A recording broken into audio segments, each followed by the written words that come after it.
like a lot of those social determinants of health that you're talking about in public health are essentially urban planning. Like, that is the transportation, that is the housing, that is the um, community development, the economic resources, all of those pieces are under the urban planning framework. So in many ways, I feel like I've stayed in my planning space, but public health is what's come into the planning space with the social determinants of health and that focus on that piece.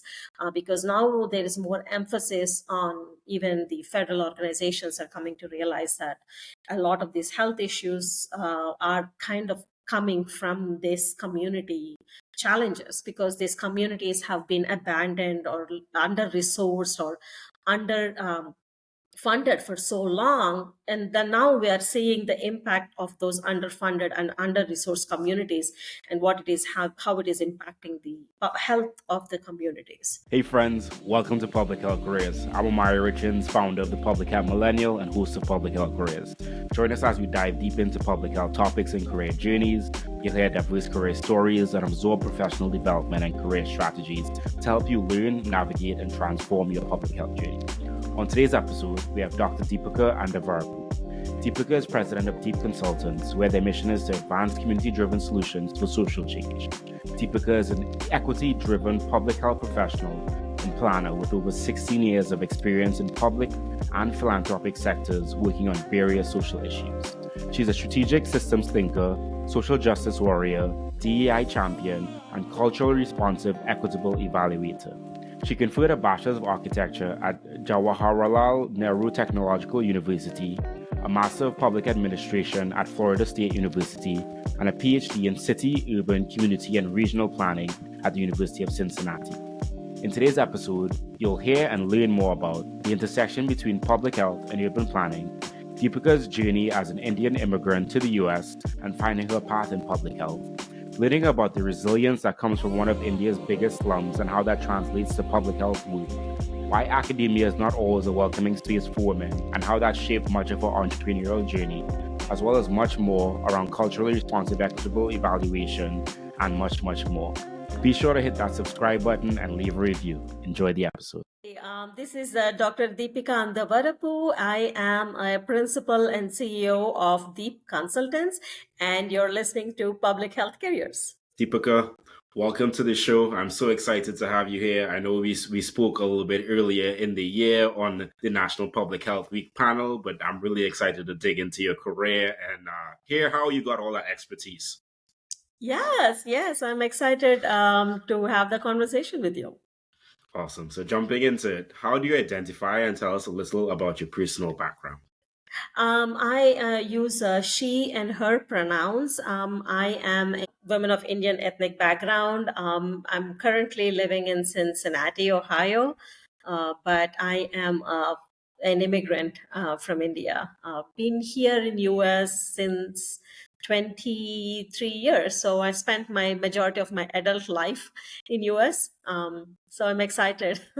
So I feel more American than Indian, I guess, at this point. And do you get the opportunity to go back to India often, frequently, or not so much? Oh yeah, definitely. My parents still live there. My in-laws are still there, so we visit every few years. But yeah, it's definitely a good. it's if I had to go back to India and live there, I think I'll struggle. It definitely is a different life, different way of living in India. I've been to India twice in my life and really enjoyed that like difference in life and just how people like live their life very differently. And I enjoy the food as well. I would say Yes. I ate a lot. I ate a lot of the street food. I did not get sick. So shout out to me, because I know a lot of people do have issues there, but the food was delicious. The food is amazing. The food is out of the world, and families, of course. But I think it is a more of a social culture, and it's a more of an individual culture in US. So everybody is up in your business in India. That makes sense. That makes sense. But I think it speaks to like some of the things that we can gain from countries like India. Yes. Like, because that social connectivity is such a big part of health and such a big part of like community. And many times we lose that in countries like the US. So I'm glad that you're able to reflect on that. Yeah, I mean, I think that's something so interesting, right? Especially, I think as you get older and you are like, I see my parents and in laws being part of that social network is such a huge part of their life. And they truly get a lot from that. And I think as we age, we all have our own social networks, and how we form them here is very different than how we form them in India. So, yeah, there's a lot of public health pieces that we can peel off in there too. Yeah, absolutely, absolutely, and like tying that in, I guess. So you did a TEDx talk a few years back around the resilience of the slum. Can you tell us Yes. more about the Pedda-jalaripeta slum and the forms of resilience seen here? Yeah, I'm glad you found that. It is one of my life's biggest accomplishments after my kids, of course. But Pedda-jalaripeta is the largest slum in Vishakhapatnam. It is a coastal, the word Pedda-jalaripeta translates to big fisherman village. So it's essentially a fisherman village, and then the city kind of developed around it. So I think in a lot of in a lot of academic space, slums are considered as a bad thing, as a negative thing. You have to eradicate slums, you have to remove them, you have to demolish them. Like that is the narrative around slums. So I kind of looked at the Pedda-jalaripeta slum from a resilience perspective. Is like, what is it about the slum that allowed it to survive over these 40 years and still hold on to its social structures? And so the TEDx show, I think, is really cool because I was able to talk about the research, but I looked at the temporal, spatial, and social resilience of the slum. One of the big pieces of it is even after 40 years, the majority of the people living in that slum are earning less than $1.25 a day, but they have such a social cohesive unit. So during the time when there is spawning or the fish are um, kind of like breeding, they don't go fishing. So but the day it's what they do is they do a collective fishing the days before the spawning period, and they share that money among everybody in the community, and they collectively raise the monies, and they kind of are like very, so the traditional ecosystems and the social connections are still integral to that community. So I think it was and I learned a lot from that community because they um, they had multiple challenges over these 40 years and they were able to overcome it. And then I talk about, and I think this is also something that I continue to use today, is about we talk about social capital, right? Like when you talk about social capital, there are three types of social capital. One is the bonding capital, which is something that is like that brings a community together. And then there's bridging capital, which is connecting different communities of similar together. But then the third one, most important one, is the linking capital. Linking capital is one that connects these smaller communities to people or organizations in power. So the bonding capital, however strong it is, cannot help communities survive when there is a crisis unless they have that active linkages to people or organizations in power that provide them that resources, money, or help or guidance. And in the Pedda-jalaripeta case, there were like two different times during the slums where they were able to tap into their linking capital and get some resources to survive the challenge. Without that linking capital, that community would not have survived. And I think that is something that we see here in US, is like when communities are struggling, and if they are able to connect or tap into some resources at a federal or a state level, that is when they overcome the challenge and survive it. I like So that. Yeah, I like that a lot, and I think it begs the question. So before I ask you, like, how does this translate to public health work? Maybe some of the public health work that you have done in your life. Like, how did you get to the point that this was the research that you wanted to do, or this was the research that kind of sparked interest for you? Um, so that when we go to public health and planning, I think they're so interconnected, right?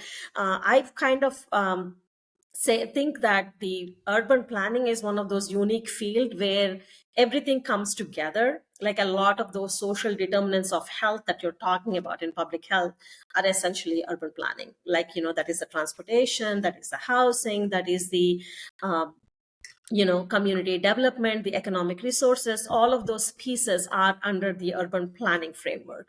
So in many ways, I feel like I've stayed in my planning space, but public health is what's come into the planning space with the social determinants of health and that focus on that piece.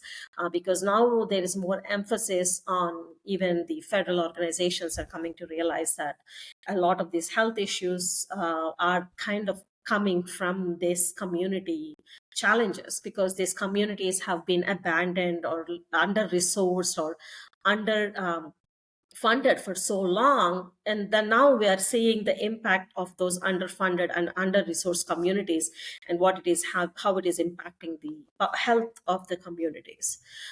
So yeah, they are very, very interlinked, and I think I've seen it in Pedda-jalaripeta, and how the communities that are close knitted are taking care of each other and are able to demand more from their government, or more from their um, people in power. They tend to get more support. So there is a lot of power in community building, but then there is also that aspect of linkages. If you're not able to connect to people with power or resources, then we end up with under resourced communities, which results in huge public health issues.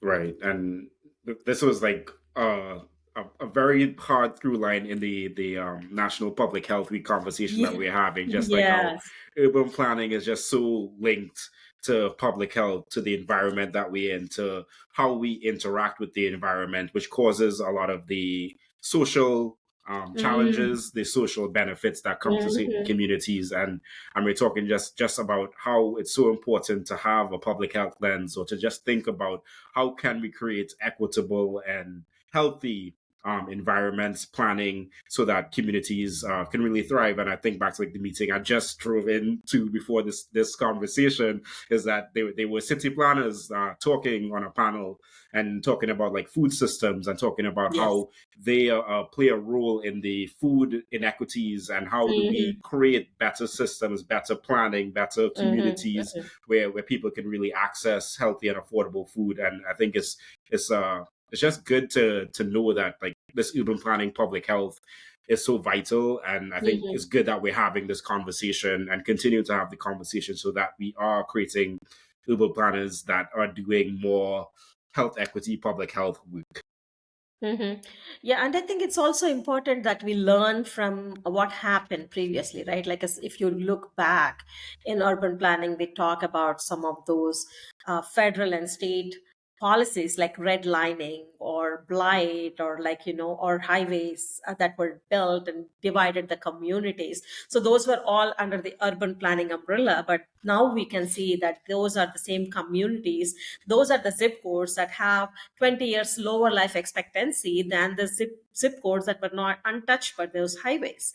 So these things did not happen in a vacuum. Like when we talk about food desert, it's a misnomer, because deserts are a naturally occurring phenomena, but these are very systematically created places that were under resourced. And so I think it is important to have, because these problems are such wicked problems, so they're like multi-layered, multi-texture. So unfortunately, we tend to focus as a field very become more and more specialized, but a lot of these challenges are where these intersections happen.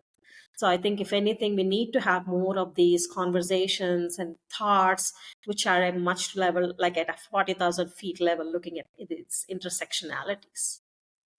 And I also like the point that you highlighted, like to the historical context of it, like how redlining came into play, and then that created the urban planning mechanisms where they started to build highways in Mm-hmm. communities of color, in impoverished communities, and now today we see those same communities suffer from stresses of that, the Mm-hmm. pollution, the asthma, Mm-hmm. all these different things. So I think it's really good to center that and know that while there is the possibility for positive community development, urban planning, historically it has been something that has been used to create it has created disparities Mm-hmm. in many situations. Yeah. And moving on, you spoke a little bit about this on the National Public Health Week, but I wanted you to highlight this once again because I thought it was very interesting and it was the first time that I heard about it. So can you please speak more to the vital condition and well-being framework? Yes, and I think that is again the public urban planning nerd in me and the public health nerd in me that kind of brings these two together. The vital conditions and well-being framework is coming up, is being centered by CDC and other federal agencies, but it talks about the it's more of an asset-based community development framework where we are talking about what does a community that has everything look like what are the vital conditions that humans need in order to have a happy, fulfilling life. So rather than saying, oh, this community does not have transportation, this community does not have affordable housing, these are the challenges, we're looking at it from we're turning the coin and looking at what are the pieces that are needed to truly complete this puzzle, and saying that rather than just what is it called? What is that game where you kind of pop the The weasel game where you hit the weasel. yeah, where's the pop user? Like you're always looking for that's a pothole we need to address that. That's a housing we need to address that. So we are stuck in this cycle of where we are just temporary fixes. We're never kind of pulling out and zooming out and saying like, okay, let's look at this holistically. Let's look at this community. How is it connected to the outside world? What are the transportation? How can we fix the transportation on a much broader scale? How can we look at affordable housing on a much higher scale? What are the changes, systems level changes or community level changes that we need to do to fix? And I think there are 6 vital conditions they look at. They look at affordable housing, lifelong learning, transportation, public health, and then there's like the crime and all of those pieces. And then the one thing that is centered is the sense of community. So all of us of humans, and Umar, we just started this conversation about community and what community is for all of us. So how do you create that sense of community center in it? So I think that is a beautiful reference or a framework to look at to look at urban planning. I don't know if you know this, and I don't know how many of you. One of my favorite shows, and as I said earlier, I'm a late entry to US. I came to US when I was 23, 24. So one of my favorite shows was Gilmore Girls. I don't know if you've heard of this one. Yes. But it's about a single mom that is raising her daughter, and they live in this really cool community that is filled with very archaic, very comedic, very funny characters. Each of them has their own quirks, and but it's that is like a, and of course the one thing that I don't like it is it's a very white kind of a Sure. show. There are barely any people of color characters in it, but it was like back in the day. So uh, having said that, it is also a show that shows that it takes more than one person to raise a kid, to raise a family, and I think communities like that we have, and Jane Jacobs, she talks about that.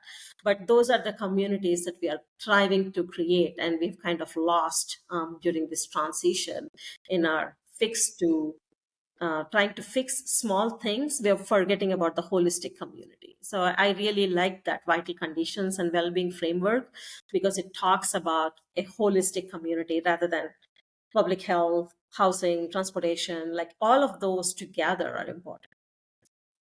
I appreciate the holistic framing as well as the asset-based framing in that, because I think that is something that we sometimes miss in public health, is that we are so I guess we negatively frame things when we talk about the deficits in Mhm. systems and communities, as opposed to what are the assets are here, what are the good things that are happening in the community. And I think to that point, it just helps people to think, okay, like this is great. Like, what else can I do to contribute to this? But also going back to Gilmore Girls, yes, very white show. I've definitely seen many of the episodes, but I think it speaks to like the what is it? You need a village to raise a child, Yes, and yes. how important that is. And I think like going back to the conversation we're having about community and how some of that is kind of being lost in the US with the individualism that kind Mhm. of happens and the isolation that happens. But just talking about like community can mean so many different things for so many people. And it's just important to have a community to support you in your life, because that is a huge component to your health and to your well-being. Yeah. And before we get more into your collegiate journey and before you come to the US, tell us, what does public health mean to you? Oh, I think a really public health is again that whole piece about where that individual. So the reason I kind of really loved public health, it is because one of those spaces where I was able to see that multi-layeredness of the challenges that we talked about. It means looking at it with a holistic lens. It means not just looking at that one person's mistakes. It's looking at how as a community we can fill the gaps and help them live their full potential. So I kind of definitely love that there are multiple ways that we are all coming together for public health, and then we are all bringing our own expertise and lived experiences. It is one of those fields that is like very embracing of multiple thoughts, multiple disciplines, and it is constantly evolving. And if anything, the COVID crisis taught us that it is it is going to be much more central going forward. And I think as a global community we are also interconnected. And I think these are the pieces, these are the infrastructures we need to continue building, because the challenges are going to get more complex. So we definitely need to be in the fight and continue to strengthen, continue to build the muscle, to fight those upcoming challenges. So I am really it brings a lot of those pieces that are important to me, like the racial issues, the disparities that we are seeing, the affordable housing crisis. So a lot of those social justice issues are kind of like we are able to address them through the public health medium. So it definitely means a lot to me. Before we get back to the show, are you passionate about public health and looking to elevate your career, brand, and impact? Join the public health community today. Gain exclusive access to career boosting events, connect with like minded professionals, and stay ahead with the latest trends in public health. Plus, enjoy mentorship and career support to help you thrive. You'll even learn tips and tricks on how I grew my LinkedIn by 2,000 followers in the last 6 weeks. Sign up before the end of May to lock in your membership at the current rate before prices go up. Don't miss out on this opportunity to grow and connect. Join us at thephmillennial.com/join or in the link in the description, and be part of our vibrant community dedicated to making a difference in public health. Let's build a stronger future together. Now back to the show. As we will learn, your journey is non-linear. And starting off in your bachelor's degree, you got a bachelor's of architecture at Yes. Jawaharlal Nehru Technological University. Hopefully, I didn't butcher the name. Tell us about the thought process there. In India, you have two options. You either have to be a doctor or an engineer. Otherwise, you're not a first daughter, right? Like those are the two options that are given. Again, so I think I was lucky that I had the opportunity. Architecture was one of those spaces that I really was interested in. It was a space that I could bring my creative interests, and then it was also a space that I. Back in 96 in India, that is one of the spaces that I could be creative and still be considered like quote unquote engineer. Um, So I was there, and I think that is where I got introduced to public health or community health, that how we framed it, or urban planning. And that is the space that I kind of like latched onto, because one of the things that is very central to me, we call it racial disparities here, but there are different kind of economic disparities, or caste disparities. Like, we humans, we thrive on those differences, are making ourselves special than the others. So I think that was always my center, my north, that I wanted to work in the space where I could make a change, or address some of those disparities that I see in the world.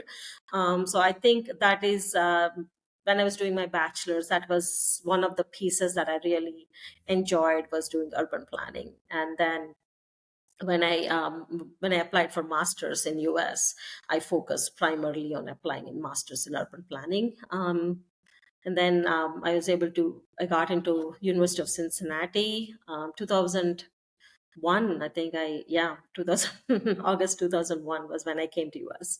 Um, and I think urban planning has been really front and center to me from then on. So yeah, it architecture got me to urban planning.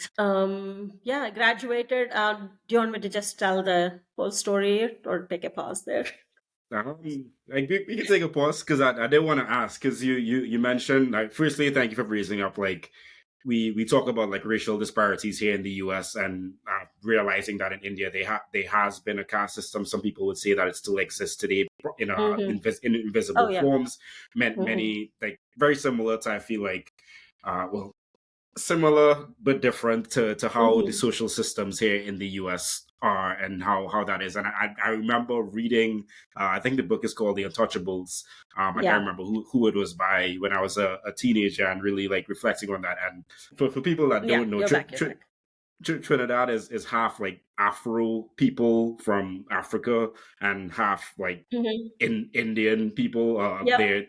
In Indian people came from indentured laborers to Trinidad, and we have like a lot of cultural appreciation, and that's one of the one things I really do appreciate about Trinidad, is like we celebrate all the holidays, celebrate all the festivities, unlike the U.S. But neither here nor there. The point is the untouchables, and I think I'd like just raising up that there are systems all across Yeah. the world that we don't see, that are holding certain communities Mm-hmm. back, whether that's for skin color, whether that's for Mm-hmm. caste or social Mm-hmm. issues. And I think it's just important to raise that up, that just in case people didn't know or weren't aware of that. You Yeah. you you mentioned that going into Bachelors of Architecture, you realize, okay, I can be creative while also having the engineering part of the job. And then throughout this, you learned about community health, you learned about urban planning. Tell us more about that story of like what really like led you to say, okay, the architecture, and knowing that it leads to community health or urban planning.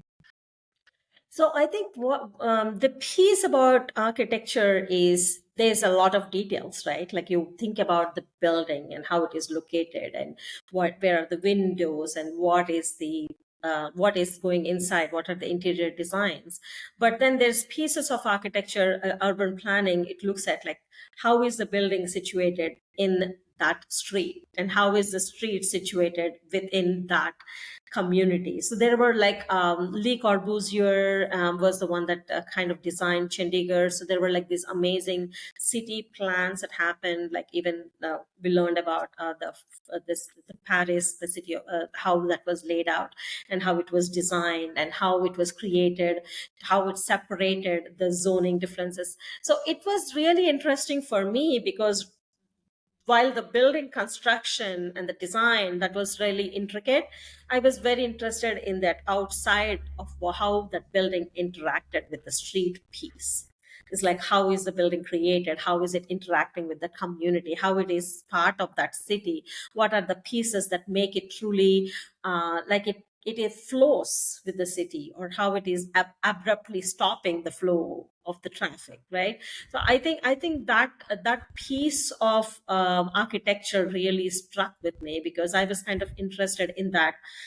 The So the building itself is more of like the individual expression, and that the way that building interacts with the city, that interface of how that individual building is translating or working with what's around the community, I think that is the space that I thought was more fascinating to me, because the individual building is more of a client based work.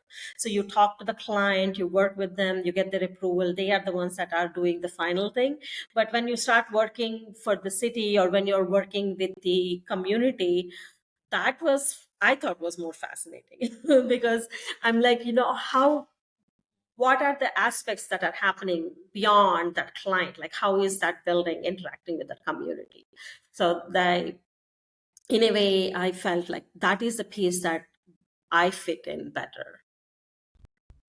I like that perspective, and I think like it's important to highlight just that, you know, people would think, okay, architecture and public health so far aligned, like not very aligned, Not very aligned, yeah. not very similar, but in you like having the goal to say, okay, I want to learn more about architecture, and having that goal, pursuing that goal, allowed you to realize, yes, architecture is important. I like this, but I like the things that are outside of the individual building that I'm thinking about as an architect.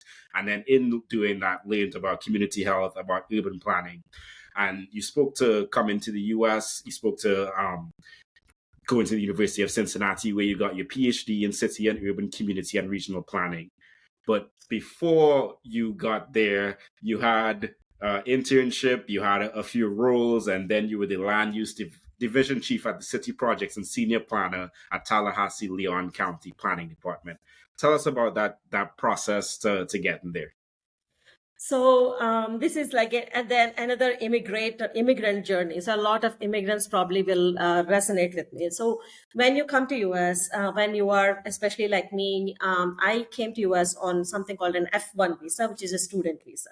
So the student visa, once you complete the student visa, you either have to go back to your home country, or you have to have an employer who is going to sponsor you for a H1B, which is an employment visa.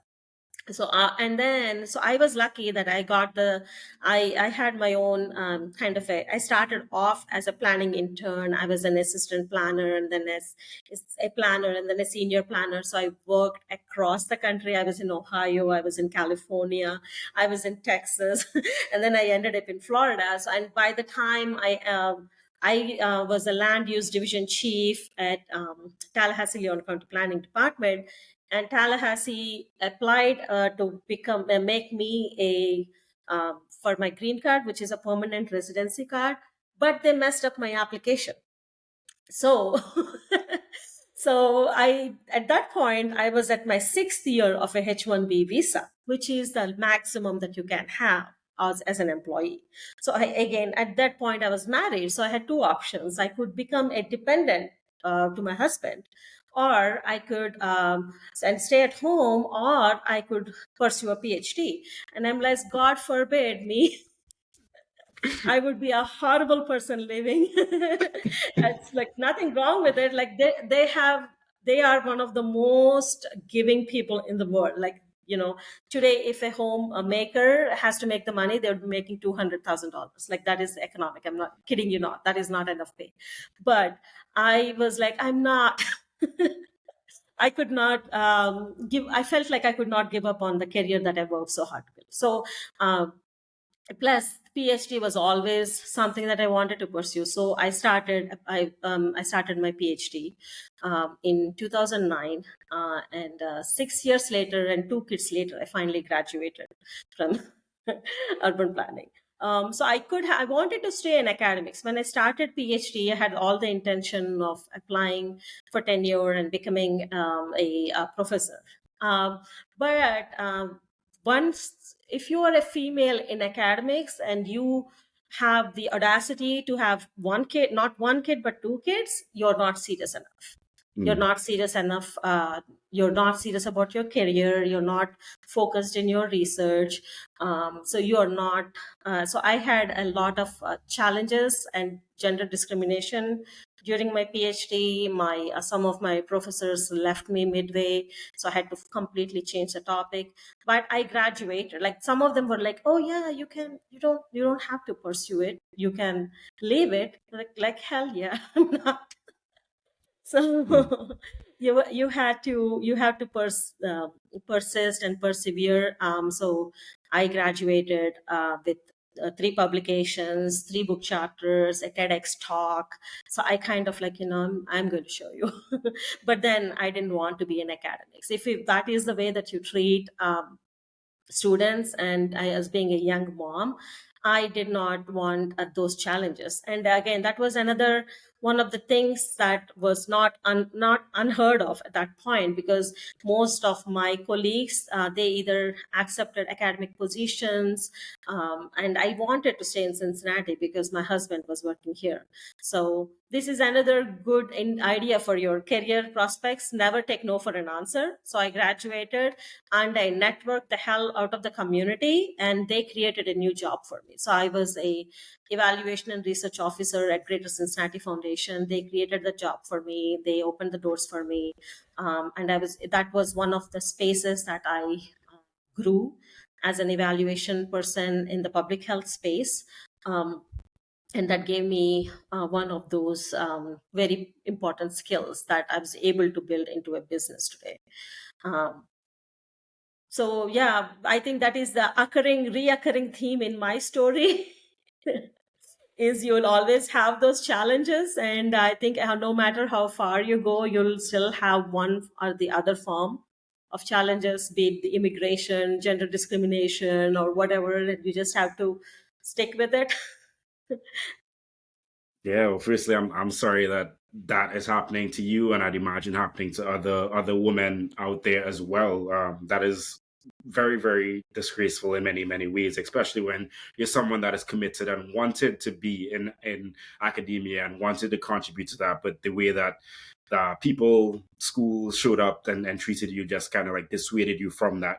So considering that, considering the gender discrimination that you experience, considering that people were telling you like, oh, you should just leave, or saying you don't have to So my finish one this. more point, at that Uh-huh. during the same time, the male colleagues that were doing PhD with me, they also had 2 kids.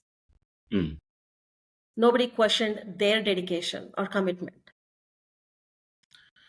Yeah, we lived in a messed up society. We lived in a messed up society, and like that's very, very unfortunate. And So I yeah, guess the quote, like my professor with whom I worked for 2.5 years, and I had a dissertation topic.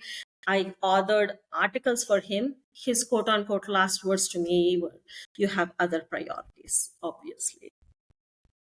that's crazy. That's crazy.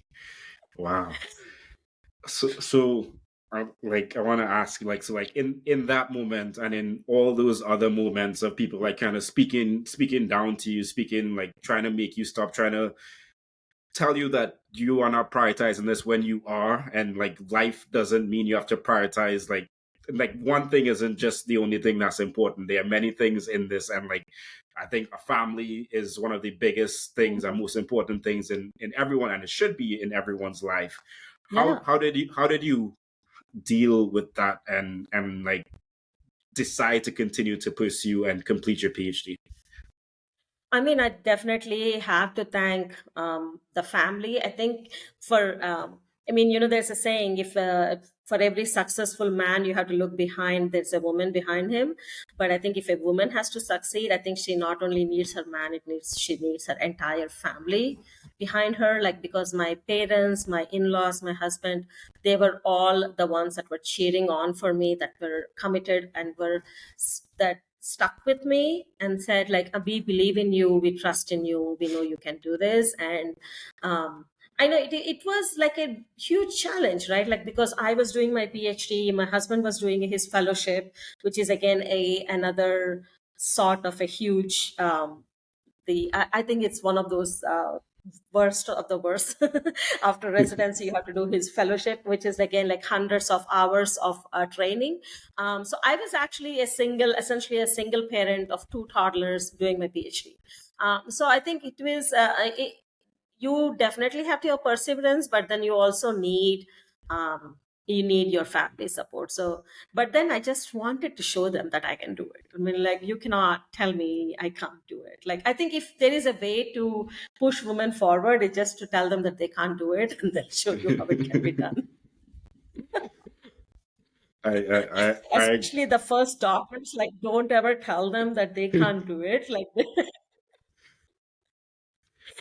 we will find a way. So absolutely. yeah, no, it was. I think it's one way or the other. I think one of the biggest challenges, especially I think women in the field, not just women, like people of color, is that we sometimes and often are our own worst critic. Like, even before that other person is telling we're not good enough, we have already decided. So a lot of the times you have to overcome your own self critique and kind of what is Taylor Swift's new song, like, fake it till you make it. So you just yeah, you have to fake it, you have to make it, you have to fight the imposter syndrome. And oftentimes what I have learned is you might think you're not good enough, but then, like, you go around and you start talking to people and the so-called experts, and then you'll be appalled, like, like, oh my god, like, is that what it is? It's like, the if all of us had the audacity of a mediocre white man, I mean. Facts. Yeah, that's very, very well. Well, kudos to you for showing up and showing them, and because yeah, I can imagine how discouraging that could have been. Mhm. But I'm grateful that you were able to say, like, y'all don't know anything, you're just stupid, and just persevering and completing your PhD and becoming a doctor. I think that's very admirable. Outside I of mean, all. believe me, I cried. Like, there were tears, there were frustrations. They were like, I am done. I'm not doing this. Like, you have to go. It's not as easy as, like, I'll show you, right? You have to get there. Yeah. Yeah, I think it also speaks to the power of, like, just having a support system, whether that's Mhm. your family or your friends, just making sure that, like, going back to that community, having a community that's there to support you and, like, love on you, and like, just let you know that you're doing the right things and on the right path in your life is just so important. Yeah. So outside of all these microaggressions and the trauma that came with your PhD, were there any good takeaways that you want to share from your PhD experience with us? So one of the big things with the big challenges with the PhD, if you're in that path, you have to pick a topic that you love. Like, you have to absolutely fall in love and really believe in that topic, because you might hate it, you might throw the book across the room, and you might don't want to curl under and not want to look at it again. But if you don't have the passion for the topic, so I'll tell you, like, the first topics that I picked, like, and then in my all my smartness, I was like, oh, I'll do a PhD about the community comprehensive planning process. It's something that I've done. I have done hundreds of comprehensive plans throughout my career. It's something quick and easy, and Cincinnati was doing a comprehensive plan. I didn't really care about it, but it was something that was easy, supposed to be accessible. That didn't last long. Like, I mean, the first challenge I got, I'm like, screw it, I'm not interested in it. I don't want to do it. So then I had to leave almost 2.5 years of research and find a topic that I was, like, really committed to, even if it meant going across and doing a research for 6 months in a slum in India. So the topic that I ended up was about resilience of slums, which was around, like, community building, international planning, something that I really cared about. So I think that is what that got through me through the process, was a topic that was near and dear to my heart, and something that I really cared about more than the finishing it faster kind of a thinking that I was going through. So yeah, I think that's important, is if you have a passion for it, you will kind of figure out a way to get through it. And reflecting on that, what advice do you have for people, like, thinking about choosing a topic going into their PhD program? Because many times I hear that's like 50% of the battle, like just Yeah. knowing what your research topic is. Yeah. That is a huge, the biggest challenge. And I think, I don't know if you have seen this diagram. There is this concentric circles kind of a diagram about. So as you're learning and growing, you kind of like get focused on one niche area. And then with the PhD, you just want to push the boundaries of that niche area just a little bit. Um, so you are adding to the field. At the same time, you are kind of questioning or challenging the existing practices or principles or thoughts or ideologies. And I think that is the beauty of the era that we are in. Is there is a lot more openness to challenging the pre-existing systems. So I think this is a really great time to look at oh my God, like all those failed practices that have resulted in the disparities that we are seeing now. And I think it is so important because we see that that 7 out of 10 Americans truly believe in racial disparities, but then there is this really vocal minority that is trying to push us back into saying there's no such thing as racial disparities. Even like Texas and Florida, all the reproductive rights issues. So there is an intense fight against this hard win ideological spaces that we have received, we've come to. So yeah, I think definitely lead with your passion, but at the same time still try to stay within how is it that you as one individual are adding to that space. So it's like don't don't think that you're going what your ideology or your one dissertation is going to change the world. It is just adding to the conversation, like it's a body of work. So Yeah, and I can't speak to the PhD discourse because I'm not in a PhD program. I've never applied for a PhD program, but that's a lot of what I hear. It's like don't try to change the world with your dissertation because then you're just gonna stress yourself out and you're just gonna create more barriers for yourself as you're doing Mhm. it. Like as you said, like concentric circle. You just want to add a little bit blip onto it. You want to just create a little bit more research into the field and just show that, and then like because yeah. So I appreciate you sharing that. Absolutely. And then after your PhD, after realizing that you didn't want to be in the toxic academic space that it was, you said that you were able to lean on your community and the community was able to create this evaluation and research officer position at the Greater Cincinnati Foundation. Firstly, I kind of want to hear about because I don't think anyone just like any community just creates a position for someone that isn't like feeding into the community. So I kind of want to hear like what you were doing to kind of like get your name out there or just know that you're someone that is asset to the community. And then Yes. I would love to hear more about the work that you did in that position. Um, so it's basically like, you don't want to say if there is a position, you apply for it. Like there's nothing you can do about it, right? But then they are in a space where things are a little bit more fluid, especially in philanthropy space. I think the funding, there are some programs that have flexible funding. So what you want to do is you want to kind of like have this networking. You want to say, hey, I am so and so, this is my background. Can we meet for a coffee? Can we talk about your work? Can I share about my work? And then I think I probably had like 20, 30 coffees during those few months. And I was just like trying to meet people and understand the space. So I knew like coming out of PhD and I knew that I wanted to be in Cincinnati and I wanted to be in this public health, urban planning, philanthropy kind of space. And Cincinnati is really actually exciting because there was a lot of really good organizations that were doing that community-based philanthropy work, and they're trying to try out new ideas. So Greater Cincinnati Foundation, they had a program that was called Collective Impact, where they were funding multiple organizations that were doing systems change work.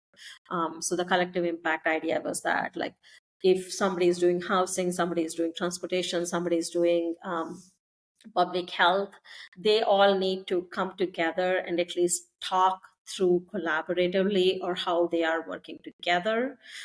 So it was a way for bringing those organizations together so that they are all having those collective thoughts about the community. So I think there were like 6 aspects of collective impact, like common agenda, data-based work. So there were like a lot of um, so there were a lot of similarities that I think, especially like the piece about the bonding, bridging, and linking capital. So like the work that I did in Pedda-jalaripeta, and some of the skills that I was able to develop with the TEDx talk. So I think those all resonated with Greater Cincinnati Foundation.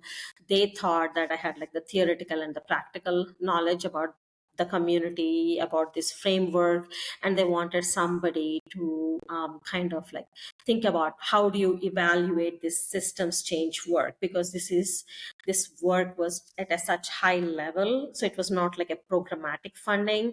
I think in philanthropy it's called the unicorn funding, because they were funding um, it was a much more open funding, and then those organizations could use it based off how they needed the money. So it was like a non-traditional kind of funding, and they needed somebody that could look at it and at that systems level.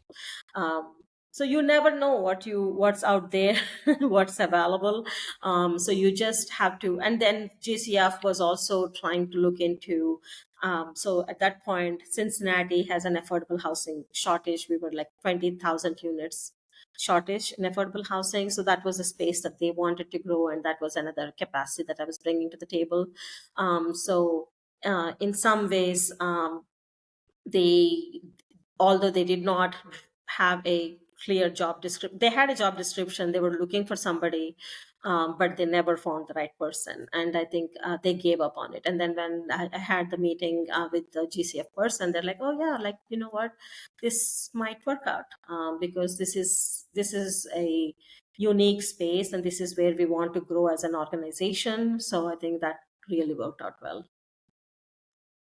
Shout out to the coffee chats, because you never know where that will end you up. And I think, like, to the point of just sharing that, like, you're looking for opportunities.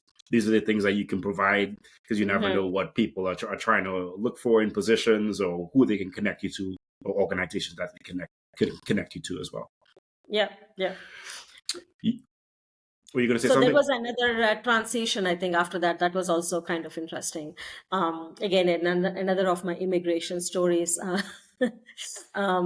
So I think just after the GCF position was only a 2-year grant funded opportunity, and then they still wanted to have me, so they converted the position into a more of like a contract, like a consultant kind of a contract position. And I was like actively looking for jobs at that point. I was like, I don't. And then this was good because I kind of had like a part-time position, but then I wanted like a full-time position. And what is kind of interesting is, like, you think you want something, but then the universe is telling you like, no, don't do that. And it's giving you these alternate opportunities. So as I was consulting with Greater Cincinnati Foundation, I applied for literally like 20, 30 jobs, and I was getting interviewed, but then I was like either overqualified or I did not. So the challenge with my resume is I have all of these skills, but I never held like a leadership position. So the amount of skills that I had was too much for a assistant or associate or anything. And then, but I did not have that leadership to go to like a leadership kind of a role. So that was where I was struggling, because I had a PhD, I have tons of skills, I have tons of work experience, but then it would not translate to a quote unquote job. But then I kept getting these new gigs. I was like, oh, you have your own business, like, can you do this evaluation project, can you do this evaluation project? So even without me trying hard, I was able to build the business, and even with X amount of work, I could not land a job. So it was perfect, because what I have right now is exactly what I wanted to do, which is continuously learn, continuously grow, work with the clients that appreciate appreciate the skills that I bring to the table. It's kind of like, you need to give the universe a chance. It's like things are happening for a reason. Absolutely. And you also received a public leadership certificate at Harvard Kennedy School. Tell us about the thought process of wanting to get that certificate and then what you learned from it. That is something that I would highly, highly recommend. I got a lot from that leadership certificate. It was a online certification program through the Harvard Kennedy School, and it was very centered around public health. It was centered around international program development, program evaluation. It was something that I've learned. And you get to work with the groups. So it was a really powerful way to kind of grow my skills. It was also a great way to build the community, and it's again this that need in me to continue to learn and grow. I always enjoy getting new skills and getting exposed to these opportunities. There was another immigration gap in my immigration story. So Mhm. the green card or permanent residency process for Indian citizens is 12 years for Wow. the people. So we applied for it in 2010. Yeah, 2010, 2011. So we finally, so there was this 6 months gap where I could not work. So I took that opportunity to finish this certification. Yeah, that's awesome, and I'm glad that you were able to use it to really to develop, I guess, greater public leadership skills while you were waiting for that. And I can only imagine the challenges that come with being an immigrant and like wanting to work in the U.S. and continue to work in the U.S. and just having to navigate with the system. And I can only imagine that the system has gotten even more challenging for people to navigate it nowadays. it was kind of crazy because I had to reject opportunities. I could not take work. Like I had to say no to Mm. work. I had to stop working. So it's a bummer. Those who know having your own business is always saying yes, always getting the projects, because the moment you say no, like they will not be considering you for the next job. So it was a bit of a backward step, but it all worked out. So but you always have to figure out how to make the best use of the gaps. Absolutely. And you had a role before we get into your consultancy work as a community engagement manager at ProKids. How do you come across that and what you do in it? Oh, that was another part-time position that I did as I was building my business. So it was something parallel that I was doing while having business. It was ProKids is another organization that is like really something I care about. The organization is the voice of kids that are in foster care. So the ProKids trains, recruits, trains, and supports CASAs. CASAs are court-appointed special advocate for kids in the foster care system. So my role in the community engagement position was like 90% of the kids in the foster care system were BIPOC, and 90% of the CASAs were white. So so they hired me because of the work, my space, my expertise in the racial disparity space. The Impact 100 is something that I was part of. I was a volunteer for several years, and then so the organization is that it's basically women are coming together, and they're giving bigger amounts. So rather than me giving $1,000 donation to one organization, 100 of us would come together and give $100,000 to that organization. That way, that organization could make an impact, like would have a powerful impact in the community. And so we were as part of Impact 100, what we again, another thing that I noticed during Impact 100 was about the lack of diversity in the organization, and that was something that I mentioned during my conversations with the leadership. And again, there was a new position on the board, DEI chair. I was the first DEI chair for Impact 100 and developed the the strategic plan for the organization around the DEI. Due my work in that space is what kind of led to this position at ProKids. So one of my colleagues at Impact 100 was at ProKids, and then this position happened. So my role was again to how do you create more diverse casas? Like where are, like it's not that there is not um, BIPOC people that are not interested in philanthropy. It's not. It's just that we are not in the same circles as them. It's just that we are not seen as accessible to them. So, what are the barriers? What are the spaces? How do we interact? How do we make these casas more accessible? Like having casas with lived experience would mean so much more to those kids, to see people like them be represented in these spaces. Right. Speaking to that, the fact of like representation and just how meaningful that could be for, especially for younger children and kids. Mm-hmm. And thank you for highlighting the work that you did with Impact 100 Cincinnati. That's awesome that there is this organization that like collectively comes together to support organizations, and knowing that impact together is a lot bigger than what we could potentially do as an individual, which is Mm-hmm. awesome. So you are the CEO of Deep Consultants, where you have a mission to advance community-driven solutions for social change. You spoke a little bit about getting into this work, about learning the skill sets while you were at the Greater Cincinnati Foundation, and just kind of like building on those skill sets. What made you decide to start this business? Um, so yeah, again, I started the business with no intention of starting the business. So I think when I first established Deep Consultants, the only reason was GCF wanted to hire me as a consultant, and as a consultant, I had to have my own business, and then that way I can send them invoices. So that was the intention of creating the quote unquote business, and I had no intention of running it beyond getting a job. Like I was hoping that in the next 6 months I will get another job, then I can forget about this business. But then what I was not getting was, like, I was getting interviewed but I was not getting job opportunities. But without even trying, I was able to build business and get new contracts.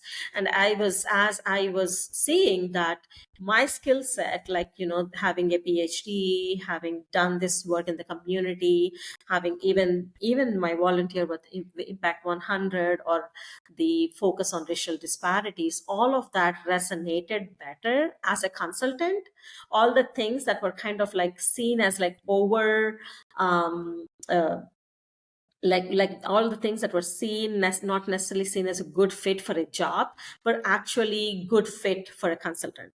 So in fact, I was like selling myself short by applying for some of these jobs. So I was better fit for having my own consultancy and getting those opportunities. And I think over these 5 years, what I've seen is I've constantly, so when I first started, the hourly rate that I'm charging now is almost like 3 times what I was charging when I first started. So it's almost like there's a saying that you only get the jobs that you think you're qualified for, and then there's the whole imposter syndrome. Is like, who is ever going to pay me that much? And then over the time, I would say, oh, maybe I'm asking too much, and then the person say, oh, that's it. Oh, then I will add something on top of that as my commission and hire you as a sub for this amount. And I'm like, so you are getting more for the work that I'm doing, and I'm underselling myself. So it's an evolution. So you're like, I think the more you credit yourself and you enrich yourself and you value yourself, I think that's how far you can take the business. And um, always dream bigger. I mean, I think your dreams, I think your limitations are your dreams. Like the more you can dream, the more you can achieve. Absolutely, absolutely, and I'm glad that you are able to reflect on that and be happy that you've grown so much as a business owner, as a leader, and been able to charge for what you're worth and really continue to do this with. What kind of services do you support organizations with? What kind of consulting do you do? One of my bread and butter is program evaluation. So I have done like systems change evaluation. So there are organizations like Change Lab, Strong Start to Finish, that are trying to, like, Change Lab is trying has is in the affordable housing space. They have this housing solutions collaborative that they're trying to build change makers that can do big issues. So me and my partner and another colleague that I'm working with, we are doing the evaluation for the Housing Solutions Collaborative with Change Lab. And there are other programs like we just did a Butler County, which is a suburb of Cincinnati. I was part of the team that did the community health needs assessment. I'm also working with NACHO on providing some training around data sharing for public health organizations across the country. So I think there's a wide variety of programs that I have worked with, and I think that is the best fun I've had in my life, because every new program is another learning opportunity, new colleagues, new ways to think, new ways to learn. The beauty of being your consultant is I have fired organizations that I don't don't really appreciate.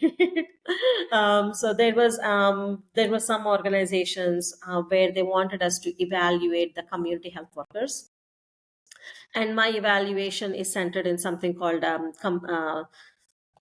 CREE process. It's not. It's kind of a community-based process, and we have to. When you're thinking about programs, like when you are doing it, for example, if you're doing a program for smoking cessation for Black moms, the success of the program should be measured based on the mom's perspective, not based on the person that is providing the evaluation. So it should be based on the community that is receiving the services. So when we had this contract of doing this CHW, Community Health Worker Evaluation, we designed a program where the CHWs would also evaluate the training that they received, and the supervisors. And that is something that supervisors were not happy about. They're like, it's all the CHW's fault. They are not doing their job. And then, like, you are not setting them up for success. You're not even paying them the bare minimum wage, and you're not giving them tools for them to succeed.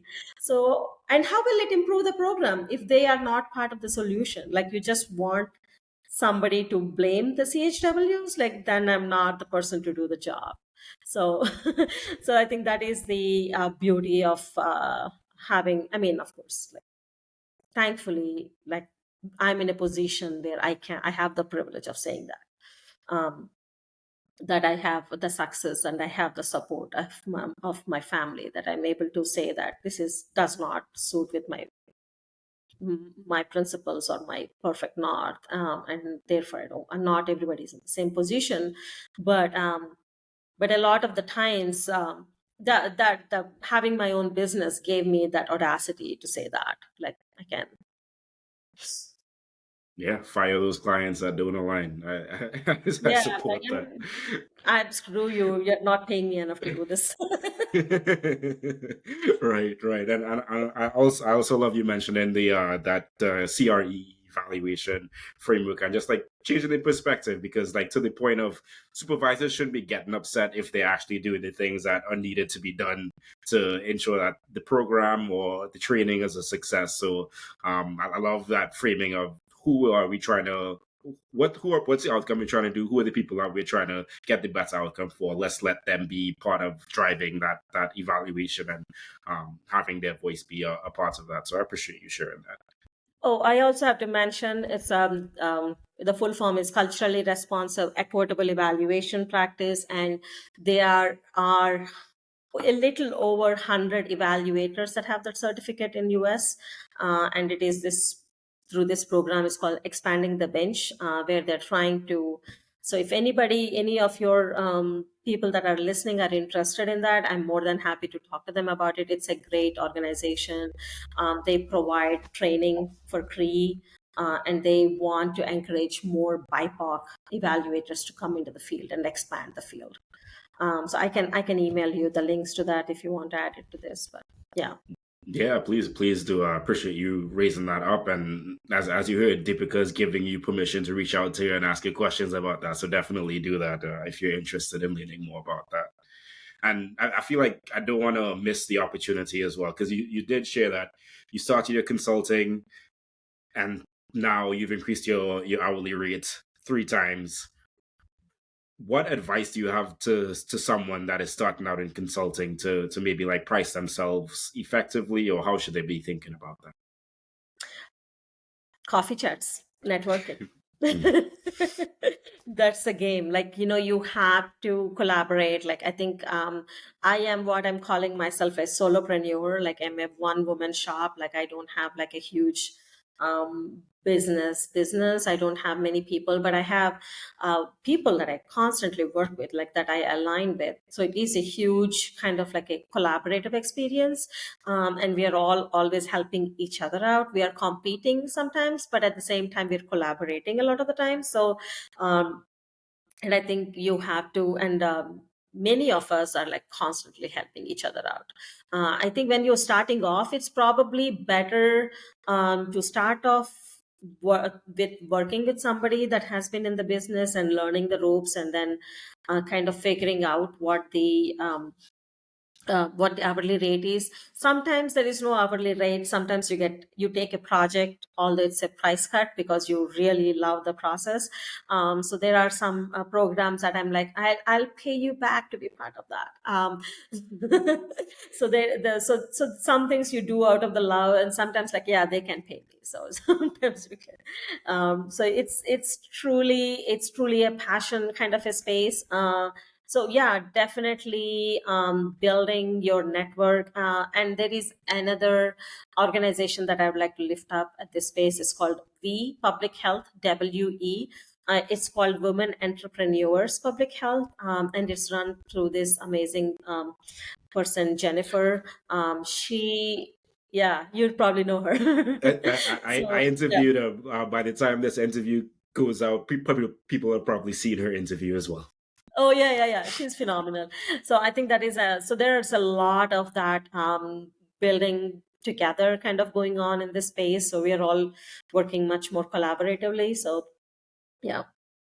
Yeah, I definitely love and appreciate that work that Jennifer is doing to bring together women in public health. That's awesome, and I think it creates a lot of opportunity. And I think like speaking back to the networking and collaboration piece. So moving you on to the Furious five questions I ask all guests. Number one, what advice would you give to a student trying to pursue a career in public health? This is a phenomenal space to be in. This is something, if you are passionate about public health, you're in the right space. Although you might be frustrated with some of the challenges that you face, just persist and stick with it. You will be part of the change. The changes are coming and happening, not at the rate that you want them to, but they are happening. So I think just persevere and get through it. You are part of the solution. Number two, if you're talking to someone wanting to get into your position, what advice would you give them? Um, Fake it till you make it. Love it. You got this. Number three, what's something you're working on improving in your life right now? Oh, I want to get to the kind of like the next level of grants. I want to get to the national and federal or some of those bigger spaces. So I'm trying to network myself into those frames. I'm trying to continuously being part of those professional spaces. Like I'm on the board of Expanding the Bench. I'm on the program committee for American Evaluation Association Ohio chapter. So I'm constantly hustling, trying to get to that next level. um, so that's just part of the process. And number four, professionally, do you recommend anything? I definitely recommend your podcast. I've heard a lot of really cool stuff. Joy Washington's podcast is good. Public Health Joy is really good. And I think The Persuaders by Anand Gidhardas is a really powerful book for me. That's something I've consistently used. I think we are living in a world where we are fighting against these radical viewpoints. So we have to be one of those persuaders, or continue to be holding the conversation, and don't get agitated with this overjealous people at the far ends of the poll. So And then number 5, last but not least, if there was one piece of advice you'd give to your younger self, what would it be? dream bigger. Love it, love it, love it. Well, thank you, Deepika, for coming on today and sharing your knowledge and experience and story with us. I greatly appreciated it. And I know that people are going to learn a lot from this story. Thank you, Omari. Yeah, I had so much fun. Yeah, me as well. Housekeeping items, everyone. Thank you all so much for watching. Be sure to subscribe if you have not as yet. Leave a review, share it with a friend. See you all next week. Peace.